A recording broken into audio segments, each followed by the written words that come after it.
Hola amigos, muy buenas noches. Seguimos con la breve historia de China, que siendo breve, pues vais a ver los capítulos que salen. Y eso que me enganché a la historia de China, pues finales de 1800, principios del siglo XX, 21 de febrero.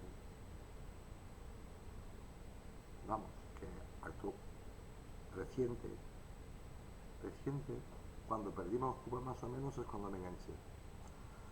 Y fijaos si llevamos ahí. Pero que claro, es que era todo lío de las invasiones de, de las ocho potencias, de la liga no sé qué. Bueno, había que poner un nombre pues a estos carroñeros.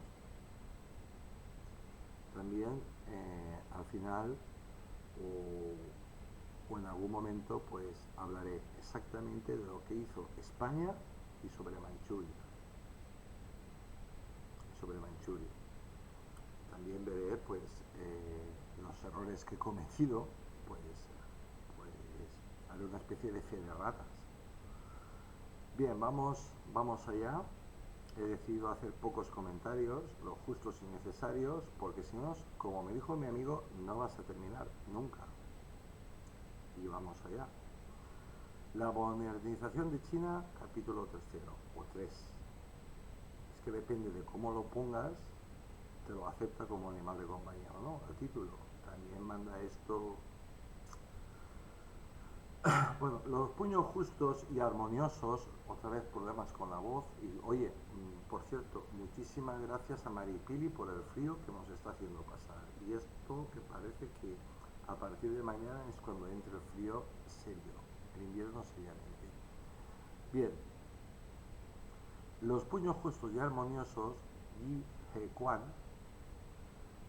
pido perdón a los chinos porque yo no sé chino, surgieron en las secciones del interior de la provincia costera norteña de Shandong, conocida por disturbios sociales. Sectas no eran sectas, no eran sectas. Primero, y ya me sale un comentario, yo sé que he dicho que no iba a hacer un comentario. Pues para empezar, empezamos bien. Vamos a ver. Primero, los occidentales, carroñeros colonialistas que se acercaron allí, pues no tenían ningún tipo de interés en conocer ni las costumbres que tenían. China tenía más historia que todos los países juntos, incluida España, y aparte documentada. No tenía ningún interés, ningún interés. Su interés era la rapiña y el expolio, que es lo que hacen los países. No tenía ningún interés con un chino, persona, china, persona, es decir, con un hombre chino, con una mujer china, no tenía ningún interés. Para ellos eran igual como un animal. ¿Entendéis los hermanos norteamericanos la tremenda suerte que tuvisteis que llevamos los españoles, que no somos así? Pues esto lo ha sufrido medio mundo, menos vosotros. Ahora sí sufriendo más penurias y más de todo que mientras estuvo el imperio. Por cierto, ayer recibí un WhatsApp de don Patricio Roch, que está haciendo una labor increíble, como siempre. Bien, me alegré muchísimo, muchísimo. Bueno, pues vamos allá. Sectas religiosas y sociedades marciales. No, vamos a ver. Las sectas religiosas eran monjes budistas, monjes confucianos, bueno, de Confucio. Y nada, pues tenían otra religión que ellos, su ignorancia era tan suprema que lo único que sabían es que luchaban muy bien. Vamos, que no te podías enfrentar a ellos porque te destrozaban, les tienes que pegar un tiro. Y sociedades marciales, no, eran escuelas marciales donde se aprendía artes marciales y también te enseñaban a leer y a escribir, a utilizar el abaco. Por cierto, el abaco es un invento chino. Es decir, a contar, sumar, restar, pero de otra manera diferente a la nuestra. Pero no tenían ningún interés ellos en aprender nada de la cultura china. Nada, absolutamente nada, hasta quemaron la biblioteca más importante del mundo que existía. Los misioneros cristianos estadounidenses, acordaos, siempre hay que poner a los misioneros cristianos, que eso sí que eran una secta. Fueron probablemente los primeros en referirse a los jóvenes atléticos y bien entrenados como boxers, debido a las artes marciales y al entrenamiento que practicaban con armas. Sí, con armas, pero no de fuego. Con armas blancas, con cuchillos, con espadas. Pues se percataron de que luchaban muy bien, muchísimo mejor que ellos, indudablemente. La modernización de China, capítulo 3. El Kaiser alemán Guillermo II estaba tan alarmado por las tropas musulmanas chinas que solicitó al califa Abdul Hamid II del Imperio Otomano. Recordad que los otomanos, pues esto de la religión musulmana, ellos lo llevan de otra manera. Que encontraran una manera de detener la lucha de las tropas musulmanas. Vamos, que el Kaiser alemán pues sabía que como habían ofendido a los musulmanes iban a acudir en masa a luchar al lado de los chinos. Los chinos obviamente no les iban a permitir que se quedaran allí ni que hicieran proselitismo religioso, por llamarlo de alguna manera. Pero sí que toda ayuda siempre es bienvenida.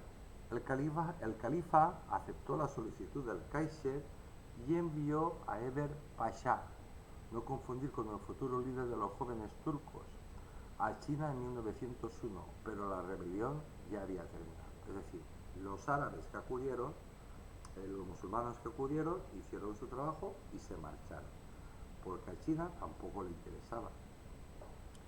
interesaba que estuviesen allí, que empezasen a construir mezquitas, que empezasen a predicar la religión musulmana, y inmediatamente fuera. Ya tenían bastantes problemas.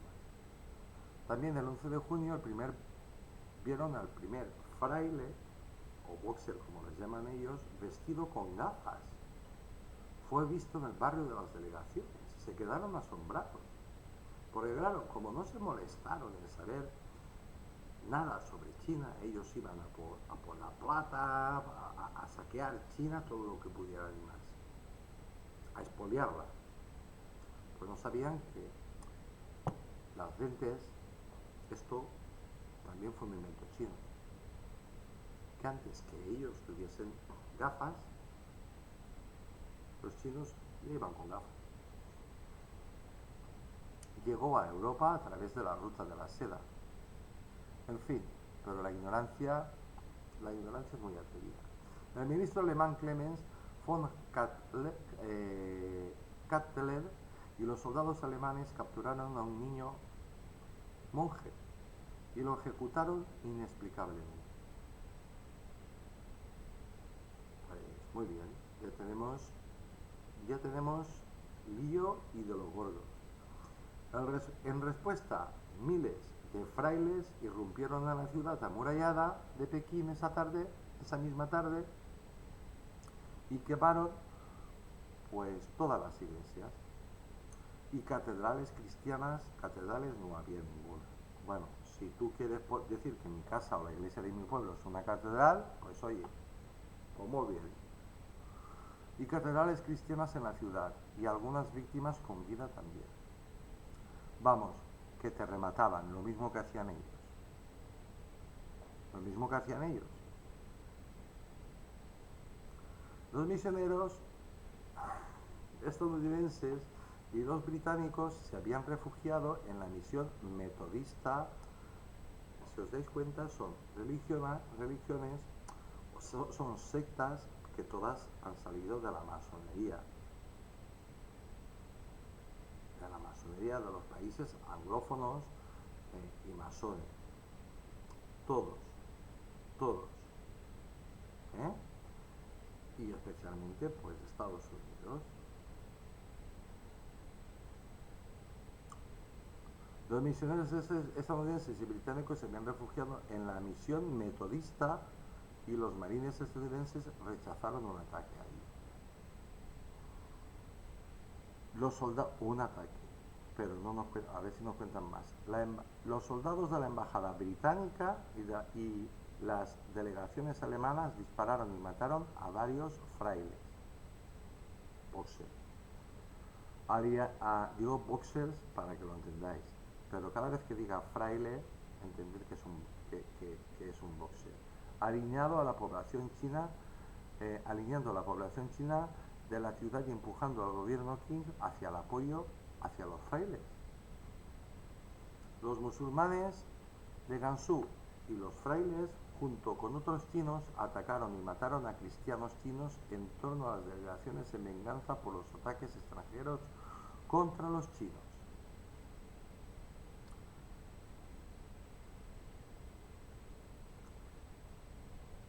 Y nada, pues se organizó una expedición que se llamó la expedición Seymour, marines japoneses de la expedición Seymour.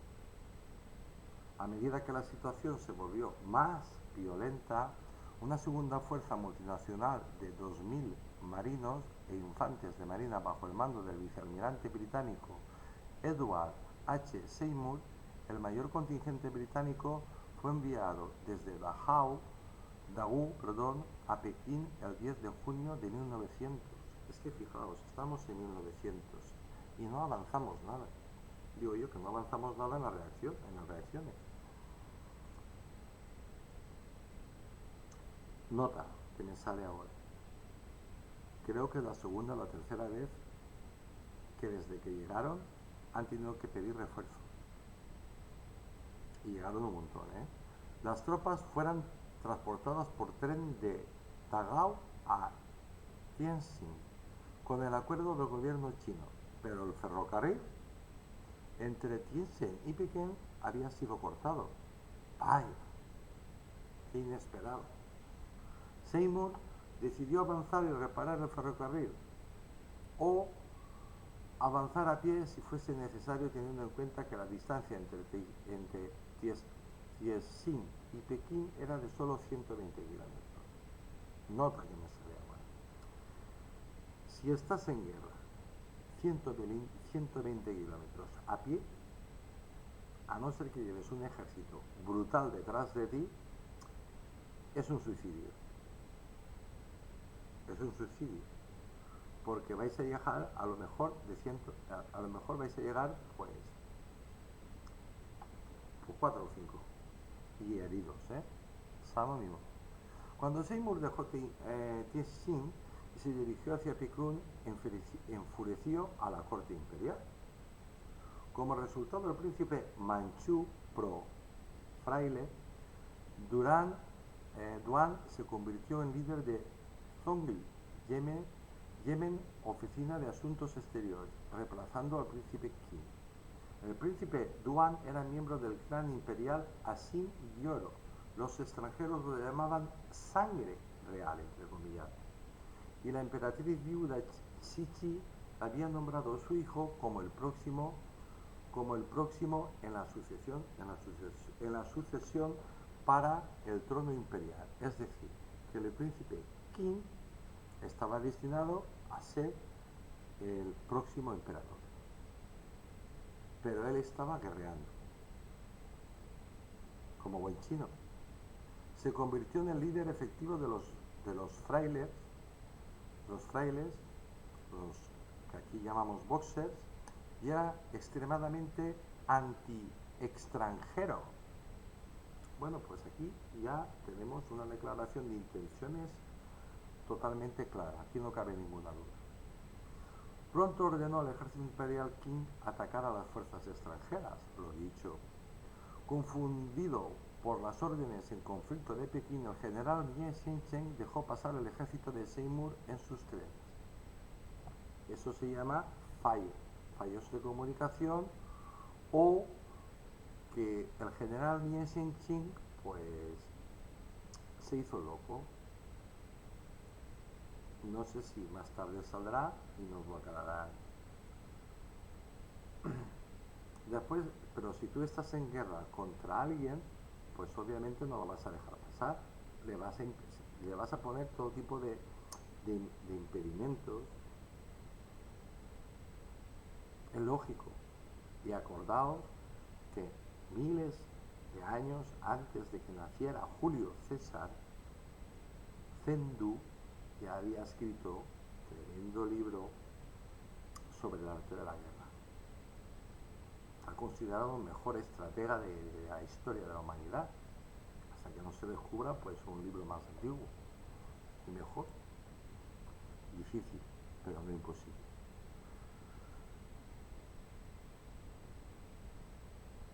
Después de abandonar Tianjin, el convoy llegó rápidamente a Lafang, pero descubrió que el ferrocarril allí, caramba, estaba destruido. Los ingenieros de Seymour intentaron reparar la línea, pero el ejército aliado se vio rodeado, ya que el ferrocarril, tanto detrás como delante de ellos, había sido destruido.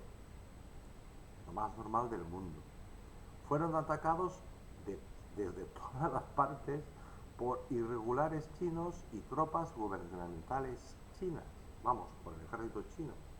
5.000 de los bravos Jiangsu de Dongfiang y un número desconocido de frailes boxers obtuvieron una victoria costosa pero importante sobre las tropas de Seymour en la batalla de Lunfang el 18 de junio. Aquí, como la historia la escriben los vencedores, pues nos dicen que no nos dan ninguna cifra, pero nos dicen que ganaron, que perdieron estos buitres carroñeros, que perdieron esa batalla, que la ganaron los chinos, pero que salieron muy mal, muy mal, muy mal, muy mal, muy mal, muy mal, muy mal. Acordaos, el arte de la guerra es la mentira. Cuando el ejército europeo aliado se retiró de Lanfang, la caballería les disparó constantemente y la artillería bombardeó sus posiciones. Pues oye, tan mal no estaban. Porque tenían caballería. Imaginaos, a la infantería, los oficiales ya habían desaparecido. En aquella época los oficiales sí que luchaban junto con los soldados. Me refiero a los otros oficiales, generales, bueno, que habitualmente eran nobles. Ya se habían retirado del campo de batalla. ¿Para qué seguir ahí si ya se había perdido la batalla? Los pocos que tenían caballos, pues detrás de los oficiales. Y los soldados de infantería, pues estaban siendo cazados por la caballería china. Los heridos y cosas de estas, pues la infantería china, pues los iba rematando. O te dejaban muy bien heridito, eso se llama propaganda militar, que es no matarte, herirte muy gravemente para que cuando regreses a casa la gente te vea. Por ejemplo, que te dejen ciego, que te tengan que cortar las piernas para salvar la vida, una pierna y un brazo. Y estamos hablando siempre de que los soldados son personas jóvenes. Se informó que la artillería china era superior a la artillería europea. Vaya sorpresa, Dios mío, ya que los europeos no se molestaron en traer mucho para la campaña, pensando que podrían barrer fácilmente a la resistencia china. Esto es mitad verdad y mitad mentira. Vamos a ver.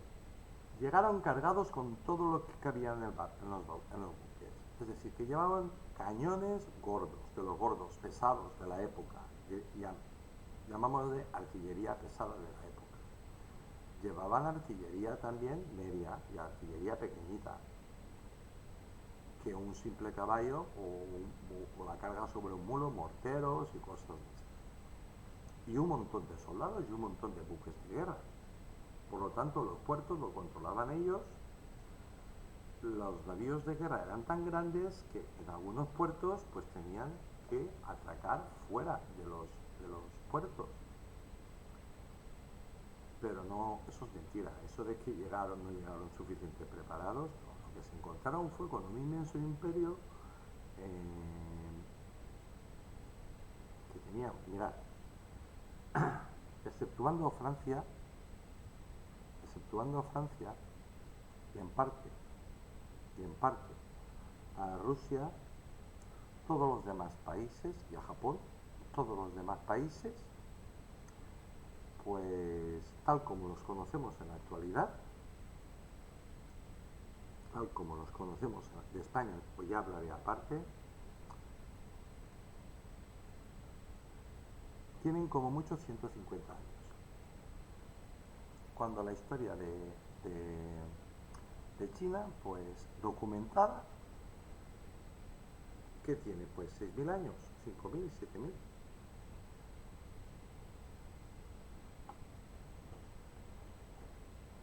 Y estos son alfabetos a todos los niveles, comparado con los chinos. Iban a darles clases de guerra y clases ¿de qué? ¿De qué? Eso se llama prepotencia. Comentario.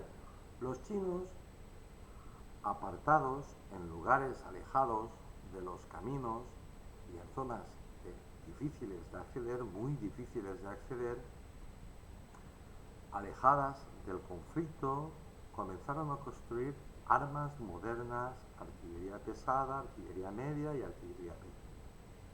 Vamos, cañones grandes de la época, artillería gorda de la época, artillería mediana de la época, artillería pequeñita, y, bueno, pequeña, como ya os he explicado, bazooka, Virgen Santa, morteros, ametralladoras pesadas, ametralladoras ligeras, fusiles, pistolas, bayonetas. Descubrieron que llevar un cuchillo un cuchillo militar como llevaban los occidentales, pues no iba nada mal. No iba nada mal, era muy efectivo. Además, en otras zonas que reunían las mismas condiciones, apartadas, muy lejos de los caminos, desconocidas, donde los invasores no habían llegado, y aparte tenían miedo porque cuando, no sé cómo decirlo, si eso estaba, comparándolo en España, si ellos habían entrado, pues voy a poner un ejemplo así al azar, por el estrecho de Gibraltar, y controlaban Andalucía y hasta Madrid, pues ellos estaban pues a partir de León para arriba. Por ejemplo, por donde estaba Don Cairo. En esas zonas, en valles, que hay una especie de valles, una zona de cosas donde puedes construir cosas, puedes hacer ruido, puedes hablar, puedes gritar, puedes cantar, hombre, siempre que no te pongas donde está el eco, donde produce el eco, y puedes trabajar y puedes hacer un montón de cosas, y no lo van a ver, ni van a ver el humo, ni van a ver nada. Además, en otras zonas, o en las mismas, dependía de lo grande que era la extensión, pero no solía ser demasiado grande, porque tampoco interesaba que hubiera demasiada gente reunida. Además, en otras zonas que reunían las mismas condiciones, se preocupaban de la logística: comida, munición, ropa, cocinas de campaña, tiendas de campaña, para poderse quedar, ropas de abrigo y cosas de estas. Un montón de cosas. Lo que es la logística. África, también se preocuparon de caballos, de mulos, de burros, de animales para llevar y cosas de estas. No había frigoríficos, acordaos. Los animales los tenías que llevar detrás. Así que había que preparar granjas lo suficientemente lejos de donde estaban los que rapiñaban para que no te los rapiñaran las potencias. Es decir, en sitios relativamente ya cercanos, pero lo suficientemente alejados de las rutas por donde ellos transitaban y sus ojeadores, pues que no lo vieran. Y construían de manera de que un ojeador que se ponía encima de una montaña y decía, caramba, una granja, pero qué pobres son si solo tiene una gallina, o un cerdo, o una vaca, o lo que sea, no vale la pena. Porque si no, esta gente se va a morir de hambre y vamos a esperar a que la vaca con un poco de suerte críe, bueno, y estas cosas, cuando el resto del ganado pues estaba fuera de la vista de él. También organizaron destacamentos de logística, donde en sitios muy concretos se crearían almacenes con todo tipo de armamento, logística y comida para alimentar, aprovisionar a un ejército de 50.000 soldados al menos durante 3 meses. Quien dice 50.000 pueden ser 100.000. Y durante 3 meses, pues entonces, si ese ejército pues consigue de 50.000 soldados bien armados con artillería, ametralladoras y fusilería y cosas de estas, consigue mantener la posición y consigue avanzar, que va a llegar otro ejército y ya son 100.000. Si consiguen mantener y avanzar un poco y consolidar la posición, que va a llegar otro ejército, ya son 150.000. Y cuando te des cuenta, se van a merendar. Estos depósitos secretos estaban repartidos por toda China, pero no solo eso, los chinos también previeron que se podría descubrir alguno, así que muy inteligentemente cerca de uno existían más. Para evitar el espionaje, la emperatriz mandó que esto lo supieran muy pocas personas, como por ejemplo los 3 oficiales de más alto rango de cada ejército que se estaban formando. Esos no estaban luchando aún, se estaban formando, aprendiendo a disparar cañones. Cañón es fácil de disparar, pero la historia está en la trigonometría y cosas de estas para saber dónde va a parar el obús o la bala de cañón. Ya está. Y una ametralladora es fácil de disparar, pero tiene que saber disparar para causar el mayor número de bajas. No es lo mismo disparar una ametralladora ligera que una pesada.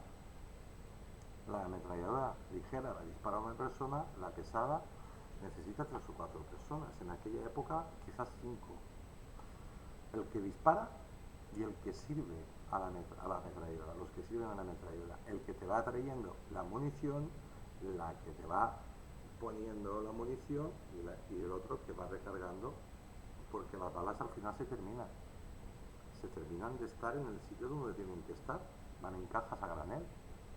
Entonces necesita ir a 2 soldados o 2 personas sentadas o 3, pues ir recargando lo que se va vaciando. El primero que se vacía, tú llevas el primer cargador, ahora son cintas, antes eran una especie de cargadores rectángulos, pues en aquella época eran así, pues aparte las ametralladoras tenían 5 o 6 cañones. Bueno, en fin, no era lo mismo una cosa que la otra, por lo tanto tenían que entrenar, tenían que saber manejar el armamento y cosas de estas. Estas brigadas, además se dispuso que las personas que construían esos depósitos, una vez completados bien y bien asegurados y camuflados, pues estas brigadas eran destinadas a zonas mucho más alejadas y recónditas de China, donde por allí pues sabían que que había problemas en China, pero allí no se acercaban. Hubo intentos de acercarse por allí, ojeadores, exploradores, pero no regresaban.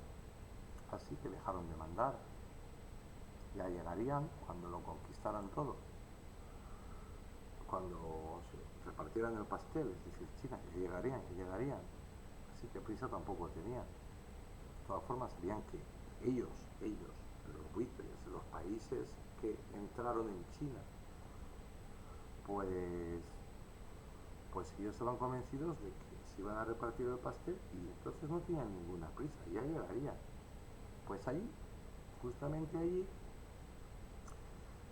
estas brigadas eran destinadas a las zonas más alejadas y recónditas de China, donde recibirían instrucción militar y entrarían a formar parte de algunos de los ejércitos que se estaban conformando. Aparte de los que existían, ya estaban luchando, y otros que existían que aún no habían entrado en combate. Por lo tanto, los invasores, las potencias coloniales europeas y norteamericana, japonesa, bueno, todos los que ya sabéis, pues lo desconocían totalmente. De esta manera se evitaba que alguien los traicionara y se aseguraban que nadie saliese corriendo. Era abatido por un francotirador, porque tenían francotiradores que aparte hacían la labor de ojeadores y que con banderas y señales y cositas de estas te señalaban que te venía pues un ojeador o un explorador de estos, y entonces depende de la señal, por eso existen las banderitas para hacerse señales y cosas de estas, pues recibían la orden de si ese era muerto o lo dejaban pasar. Pero no lo sabía. Pues como veis, los francotiradores ya existían en aquella época y eran buenos, muy buenos.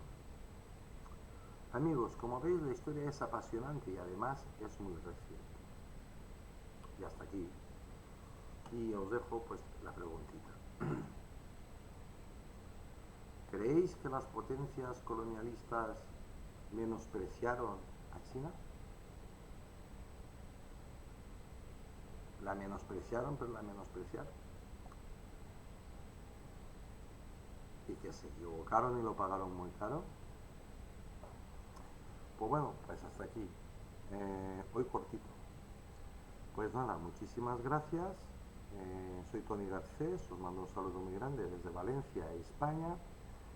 Y pues nada, os deseo a todos que paséis pues un maravilloso día, tengáis muchísima salud y nada, pues que si tengo tiempo pues voy a grabar el capítulo 4, la continuación de este. Bueno, pues mañana más. Que Dios os bendiga a todos.